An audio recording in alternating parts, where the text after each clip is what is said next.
Good afternoon, everyone. Hopefully you're experiencing a wonderful Tuesday.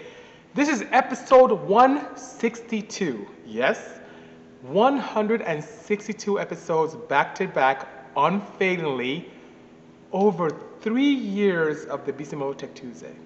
How crazy is that? Again, nice ladies in the back says Joe Alignment. Thank you so much. There is the Bisimoto Twin Turbo Cayman. There's the M16. There's some wheels for the K3V that I'm playing around with. Without further ado, I promised some information today, right? And that information came courtesy of that particular Cayman right there. So, as you can see right there, forgive me on YouTube, I'm pointing to, well, I'm almost pointing in the same direction, almost.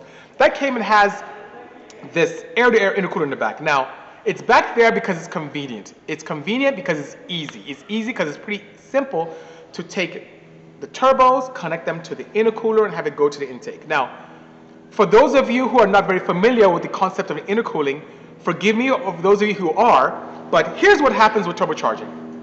Of course, the way to make a lot of power in an engine is to get as much air as possible with appropriate amount of fuel and cram in as much air as possible, and that creates a lot more heat, which makes more power. So remember, engines are nothing but just glorified energy converters. It takes chemical energy from oxygen and fuel, oxygen and air, converts it to heat energy via combustion, converts that into mechanical energy by doing work on the piston and transfer it to crankshaft for up and down movement to turn to rotational and all that fun stuff. So, if we want to make more power, create more heat that's controllable to make more reliable power, we need to turbocharge. Now, guess what happens? There is a law known as Charles' law. When you compress a gas, the compression, the pressure that you induce into that gas is directly proportional to the heat it generates. What does that mean? The more you compress, the more boost you create, the more you pressurize a gas, in this case air, the higher the temperature gets. Now, you know what the bad thing is about that? If you put that temperature into the engine, you can have pre-ignition, where the ignition can happen without a spark plug. You can hurt your motor, you can detonate, you can blow up your stuff. So what could we do to have a more reliable setup? Well, we have the opportunity to intercool, and that's what we have there. So you have passing air, rushing air, exchanging the heat of that compression of the turbo with the outside ambient air, and then you go in your intake and you have a cooler charge and you're good. And my rule of thumb is 20 degrees Fahrenheit. And what that means, if I'm above 20 degrees Fahrenheit of ambient outside air, it's time to get a bigger intercooler, a more efficient intercooler. And with that right there, the fact that I do have some cooler air going through it, but also some engine heat going through it, it doesn't do a very, very good job of intercooling. It looks cool, because you have this crazy grate or mesh back there that looks awesome, right? But it's not the best. So what could I do as an improvement to make that intercooling system more efficient to create more reliable power? This. It says 600 on it. I think that's a capability that Turbonetics told me. But anyway, this right here is a spherical intercooler, courtesy of Turbonetics, and it's a liquid to air. So as you see, it has no fins like what you see on there, but the fins are actually inside this right here. And hot air goes in here from the turbochargers, cooler air goes out there to the throttle body, and you see these two ports here, you actually, instead of having air as a medium, you have liquid going in here and coming out. So you have a heat exchanger in front, like a small radiator. I use the CSF Gt3 front intercooler, or front radiator to do that. And now what I can do now with that Cayman is I can have a very small Gt3 radiator in the front, which does heat exchange with atmosphere and cooling system, which water is a very, very good heat exchanger mechanism. So with this, now I can have much cooler air temps, much more power. On my liquid to air, like what I have right there on this M16, my air temps remain at ambient. So it's absolutely spectacular. Now, yes, it's great, right? Cooler intake charge, more power, more reliability. So what is the detriment? It's complexity. So air to air is just you just mount the intercooler somewhere in the car in a nice path of air. You have pipe coming in and pipe going out, you're done. While with liquid to air, you need another heat exchanger in the front. You need cooling lines. You need a coolant. Most times you need a reservoir. Then you need a pump to pump the fluid. So it could be a little bit more involved, but it's definitely worth it. So in a case like this with mid or rear engine setups, it is very advantageous to use liquid air. And even sometimes with a front engine setup. If you have limitations with space or you just want the ultimate in cooling, liquid air is the way to go. Or if you're racing and you want something, dare I say, below ambient, if you want temperatures that are below what you see outside, you can have a container that feeds the liquid to air setup, and you can put ice in it and go even faster. How crazy is that? Oh my God, so Sonic FK said he needs in his car. Yeah, you will benefit. It's like I said, it's much more complex. It's easy just to have your Type R with it in the front, right? And have a simple heat exchanger. But if you're to go liquid to air, it can add complexity, but my goodness, that will bring your temps down very nicely. And a lot of OEMs love it too, because it allows for reliability on that fun stuff, which is great, you know? Ash Campbell says liquid to airs are the best. They're very efficient. They really do great things, you know? Do you know where to buy an RWB buddy kit? So Roddy SNG, Nakai doesn't sell those outright. It's something where you have to book with Nakai, and he is quite a few months out. Especially now with the pandemic, you can travel quite a bit. He actually comes, and when you buy into the RWB kit, you buy into the experience. So Nakai will fly out or travel to you. You have to put him up. And I think about 20, 25,000, you can order this kit from him. You have to paint your car and paint the body panel, so he ship it to you. And then he comes and he does his artistry. He cuts the fenders, mounts it, modifies it, does his own thing, which is great, you know? BC, what do you think should be a good starter car? Well, stupid, that seems to be a very common question almost every Tech Tuesday. And I broke it down into 3 different types. I broke it down to the very basic, easy, very nice, very common platform to have fun with, that doesn't make a ton of power. Then the one that is absolutely fantastic in terms of if you have a little bit more budget, and then the ultimate of all ultimates, right? So let's talk about the first cool enthusiast car. Mazda Miata, and A and B and C and D, but Mazda Miatas are cars that are very cost effective. It is the most fun I've had with less than 200 horsepower. Amazing cars, a lot of fun to fling around, canyon carving, road racing. It's just really, it's not the fastest thing out there, but it's a great platform that's cost effective to get your enthusiasts feet wet. Then, if you want to take that a little bit step further, I kind of have a division between 2 cars. It's the S2000 from Honda, or the Cayman right here behind me. Both cars offer exhilarating driving experience. The S2000 has the best shifter I've ever experienced in any car period. It's just absolutely amazing, amazingly balanced car.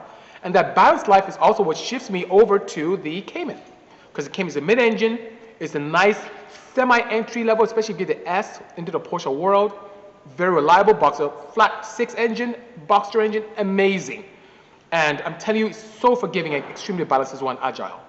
But if you want the ultimate entry into a track car that's barely street legal, but amazingly amazing, the Porsche Gt3 Rs. That car is ridiculous, you know? Is there any car you don't want to turbocharge? Yes, DearWorks83. My K3V right here next to me, which the wheels are right there. So I've explored the world of electrification through some great influencers, everyone from Michael Beam to Mitch Peterson to John Concialdi to Jun Imai. I've had all these great, to Rod Chung, I've had all these great influencers that have put me in a position where I have now explored and love electrification.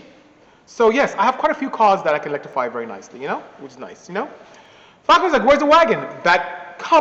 So the guys, Falcon lover Zach, he comes here weekly. He knows where the wagon is. It's back there. He knows where it is. They're selling Mazda Miatas across the street from me, and it's beautiful and mint, low miles, but just doesn't have the budget for it and really want to do is race. Well, stupid, that is a great entry level. So in my Bisimoto fashion, what I would do, and I do, is save up. Develop a relationship with your neighbor, be very nice to them, share your interest in the car, and then save up your pennies. And it's best to get something you like than just get something substandard because you don't want to save up. So it's better to save up and do it. That's what I would do, and that's what I typically do as well. About to buy a 98 A4 Quattro 1.8. What's your advice? I would like to rally it. Those are pretty cool, fun cars, very prestigious. The one thing about the earlier model Quattros and the A4s are that reliability. So I tend to hear a lot of challenges in terms of reliability that are not the best. So for me, I want cars that are extremely reliable. If it's something that has a very good history in terms of maintenance and something that's very good, yes. Otherwise, be wary. You may end up getting into a money pit. And above and beyond that, the newer Audis are extremely reliable, but the older ones are quite interesting. Booster Citizen is asking, is it worth turbocharging a base model 987.2? Is it reliable? Also, we have a kit for this model in the future. So yes, it can be. Porsche is so kind to us. They leave a lot of opportunity on the table, especially with the older models. And that being said, the 97.2 can be turbocharged. Now, the challenge with the 9.87.2 is that it's direct injected. So being direct injected, I don't have a tuning solution for it. At least a good one to be able to convert to turbocharging. And what do you mean by that, BC? Because there are other companies out there that actually make kits and they tune them. Well, here is the thing about Bisimoto. I am big on reliability. I'm big on fail-safes. So what does that mean? When these companies tend to boost the 987.2, they don't have boost cuts in them. Big no-no. They don't have opportunities for fail-safes in case you have a boost runaway or boost control opportunities. It doesn't have a great way of knowing what knock values to change, especially when a boosted engine that makes a little bit more noise, so it gets more knock sensitive. Those few things alone kind of shy me away from that. And that's why when I like to boost, I'm a big advocate of the 987.1, which is right back there, because I can put a full standalone, and you can have full boost control. You can convert it from MAF to speed density, meaning you can go from mass airflow sensor to a MAP sensor like you would with some of the older cars and some of the high performance vehicles as well, and be able to do a lot in terms of fail safes. So can I create a kit? Yes. As a matter of fact, the kit I'll make for the 987.1 would be very, very easy to modify for 987.2. The challenge is I will not have a tuning solution for you. You may have to find one that you're comfortable with. Any advice for beginner racing enthusiasts? Absolutely. I have very good advice, 150 Caspa. Begin with the end in mind. And what do I mean by beginning with the end in mind? Please, I see this happening more now than always, than ever. Don't cheapen out on parts. Get good parts. Don't cheapen out. I see the big mistake that a lot of enthusiasts do is they get into the performance scene and they want to get the cheapest car, cheapest parts possible to get their feet with it. What ends up happening is a lot of them end up getting disgruntled because they end up having parts that fail or cars that don't perform the way they should. So it's always good to buy the best parts, invest in the best parts, even if it means you save up. And have the patience to save up and get the right parts. Go to a good reputable shop to tune. Don't go to some street tuner or a backyard thing, you know, someone who's in their mom's basement trying to send base maps out. Do what's right, save up and do it, and then I guarantee you, you will enjoy your driving and racing experience because you got the good parts. Good parts are there for a reason. Not just because people want to take advantage of you, not at all. Good parts exist because there are companies out there who have the mantra that they want to put out the best because they want the best stuff, you know? So that'd be pretty cool. I have a 95 Bronco that I lifted, runs on 35. That's a big tire.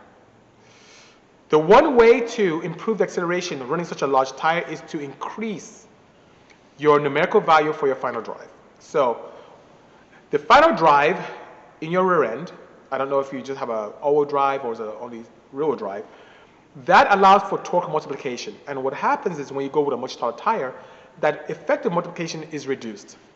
Change your final ratio to a numerically higher number, and you will enjoy your car immensely. Audis are bae. I hear you. Especially, I'm telling you, the newer ones are amazing. Everything from the e-tron to, I mean, even there's an R8 here, but it needs help. It wasn't the customer's fault. It wasn't even Audi's fault. But anyway, some tuners did something weird to it. But newer Audis are much more reliable. The old ones leave a lot to be desired. They've come a long way, you know? BC, what about the Toyota platform? Anamura, what about it? I like Toyotas quite a bit. I'm a big fan of the 2JZ engine. I even like what they're doing nowadays with the Bavarians and doing a combination with the newer Gen 5. So that being said, the Mark 5s, yeah, I like Toyotas quite a bit, but I think you may have a more specific question. So please do share again. Is a Honda Odyssey a good shop vehicle? For parts, absolutely. For promotion, you may want to get something a little more hot. Now, we built the van as a proof of concept for American Honda. It did very well, one of our most popular cars. But till to date, I never received an order for someone to have us replicate a 1,000 horsepower minivan. So the minivans are not really seen as high performance platforms. They're really cool cruisers. They're great for shop cars if you want to carry parts. They're great for the family, and that one is really a lot of fun to drive. But if you want to start a shop and you want something that can really push forward and attract a lot of enthusiasts, it'll be better to focus on a more enthusiast platform.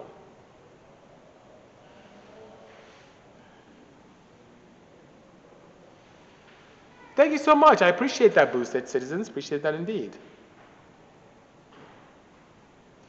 Hey, BC, can you make any engine bulletproof with the right amount of parts, money or parts?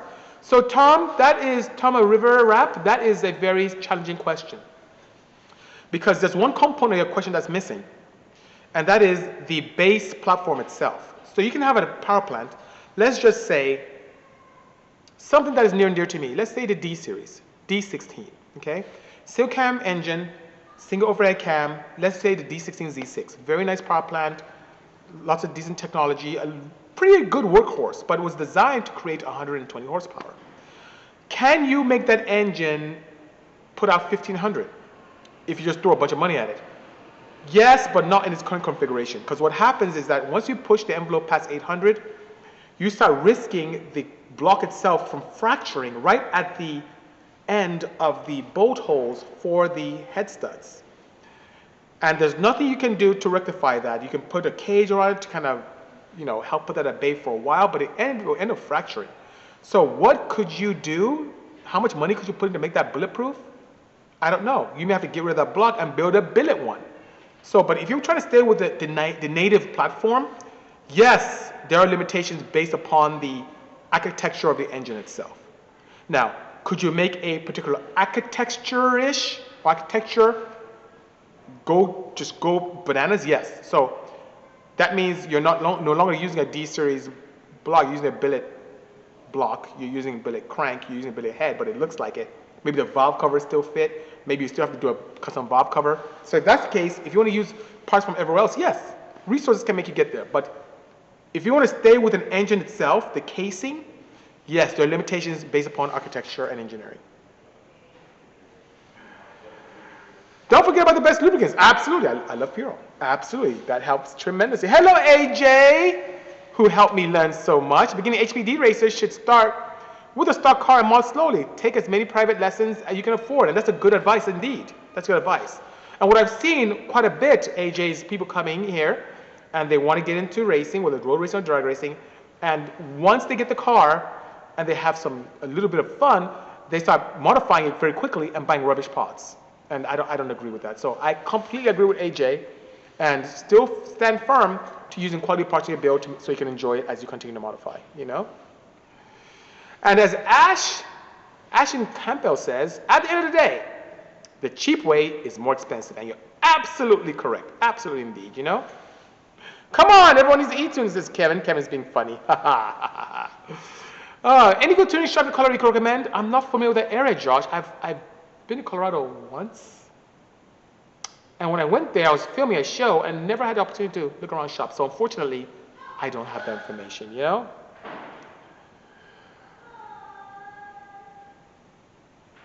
Do you still drive your Honda wagon? I haven't in a while. Flacco, people here can attest to it. Even this morning, me sitting down here with you guys right now is almost my vacation. I mean it. It's like I came in a little bit after 7 o'clock this morning, and I have been nonstop running all over the shop. I remember one of our clients came in and he said, "Oh, BC, are you having cardio?" I'm like, "No, this is me every day. I constantly run around here." So because of that, unfortunately, I don't get the chance to even enjoy my cars. Zach and his dad were able to even put a turbo on it last week. I had a turbo inspected. It was good. We put it back on, and they did. I didn't have a chance to even do it because I'm constantly working on my clients' cars. I don't get a chance to even enjoy. And even when I do drive a car, it's me getting data on the EV cars. I just haven't had the opportunity. So unfortunately, no. I haven't driven in quite a while. Maybe in and out of the shop just to move cars around, but not for a while, What do you think of a B20 VTEC for a Classic Mini? I think that's really a lot of fun. I've seen B Series and Classic Minis. I've seen Ds a lot more because it's much more compact. But yeah, those make for very fun, very reliable setups, How do you feel about a turbo on a 1.5 direct injected Skyactiv G motor? I haven't had the opportunity, Mazda IA, to play with those intimately. I love the Skyactiv platform. I love their efficiency designs, but I haven't had the opportunity to modify one yet. We'll continue to develop our relationship with Mazda, and as soon as that happens, I promise I will let you know. Do you still drive? Oh, you asked me that again. Flacco's asked me the same question multiple times. Okay, let's see here. Are you hiring? We will be coming in the new year, but right now, as we're going to holidays, we're about to shut down in a couple of days. I'll be around, bury myself in here, completely closed down, but I'll be here myself. But coming to New Year, yes, we will need some help, by all means, you know? You have to go back to Colorado and embrace Pikes Peak, says you read for you. Yes, that would be really a lot of fun. If I can just get away. I love your build, says Isaiah Peters. So I wish someday I could meet you. Yes, I would look forward to that as well, too. I'm a witness to that craziness at your shop, says Eric Nochi. Yes, he's seen me constantly run around, even when Eric visits me, and he's one of my very good friends and the VP for Action Clutch, a clutch I use. That's why I have all my cars here. And to get him to even talk to me, he's like, either he's walking with me or I have to stop and then keep going. I'm constantly working. And don't feel bad for me, guys. I really enjoy it. My day goes by like that. My days go by so quickly, but I'm constantly creating, constantly working, constantly improving, constantly designing. I'm always constantly doing something, and it's great. It's great. I love it, you know? Do you still tune Hondas? I need some BC gap sauce tuned. I do K20 CV2. Kind of booked up, so if you want to get in, you have to call Lindsay up front as soon as possible. The number here is 888-922-6686, and she can get you in. But I think the next opening is in February, so the sooner you get in, the better, you know? Thank you for taking your time, says Tom. My pleasure indeed. Plug and play ECU and harness and mount for a K20 engine into a 9600. Very possible. You have that for both the AM Infinity, and you have, I think, Series 2 stops at 95, so Infinity can do that. For sure. Hello, Chris Bohr, Ferrari from South Bay. Chris Bohr is a good friend, a hardcore enthusiast. I knew him when he was a South Bay Mercedes. Now he's with South Bay Ferrari. Great guy. Chris, good seeing you and happy holidays indeed, you know? Hello, Brazil, courtesy of Johnny. Good seeing you indeed. BC, hoping it's a good question, but how many cars can you work on in one day? Quite a few, but the most I've worked on in one particular day, in terms of just going back and forth, I would say, and got them completed, I would say four of those. So that being said, yes, I was able to do that in one day. Below with your knowledge on EV, the Porsche fam is mega. Thank you so much. And you know, I am James Menion. It's very tough because I would say a year and a half ago, maybe more than a year and a half ago. Oh yeah, almost 2 years ago, I knew nothing about EVs. As a matter of fact, I didn't want anything to do with them. And then I had the opportunity to play with that, and then ever since then, I'm hooked. The torque, as an enthusiast, the torque is amazing. I have an aperture that's open from the motors into my compartment, so you have this nice whine, which is absolutely spectacular. It's great. It'd be absolutely fantastic, you know? If you need a pit crew, Mike and me are in Pikes Peak. Thank you so much. I appreciate that indeed. I appreciate that indeed, you know? Merry Christmas to you as well, Jay. Good seeing you, sir. Thank you, Isaiah. I appreciate the kind words indeed. Appreciate that indeed. Thank you so much. If you have time, I'd like to discuss a building deal. If I have time, that's great. Sure, I'm down. It's just tough because I get hundreds of DMs a day, which is great. And I try to get to them as often as I can, usually at night. Some people get mad at me because they write to me and they click the answer immediately. But guys, I'm constantly working from morning to afternoon. And then evening before I retire, I start going through my messages and some of my DMs, or during my lunch break, which many times I'm standing up eating. I'll try and go through them and answer them. So yeah, feel free. I'm here to help. But Campbell, it may be good for you to ask here because maybe everyone can enjoy and benefit. Me coming every Tuesday, interacting with all of you is like my vacation per se. I mean it. 3 years straight I've been doing this. This is episode 162, back to back, unfailingly, whether it fell on a Christmas holiday, or my daughter's birthday, or the birth of my son, or my anniversary, whatever the case may be, I am here. Whether I'm filming in New York for a show with Netflix, or I'm down in Mexico, wherever I am, I stop what I'm doing, I come in and greet all your family. And the purpose of this is for me to give back, for me to be that person that I needed when I was much younger. So that being said, I'm here to help. Ashin, the reason I'm telling you this is, if there's a question you have, maybe this is the perfect place to ask, so in turn, everyone can benefit from it, because I'm here, you know? What do you think about muscle? I love American muscle cars. As a matter of fact, had the opportunity to buy one of the pure American supercars, which is the 5th gen Dodge Viper, which was exposed to me by Ralph Gilles, head of global design for FCA.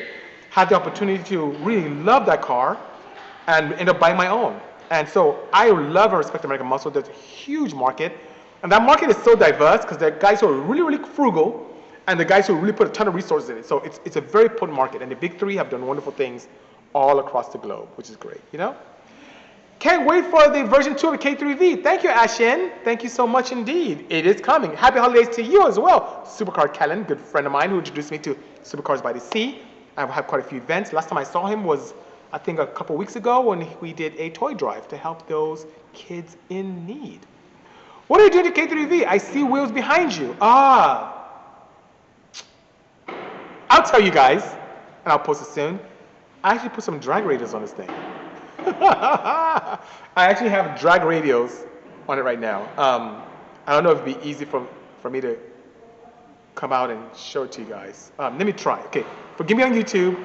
Forgive me here on the podcasting. I'm going to put you guys down here, and I'm going to take you guys wheeling. I love cars. Do you drift? Says Johnny. No. I appreciate drifting. I really do. I find drifting quite exhilarating and a challenge indeed, but I don't drift. I like motorsports that are more subjective. No, not subjective, but are timed, per se. But yeah, I don't drift.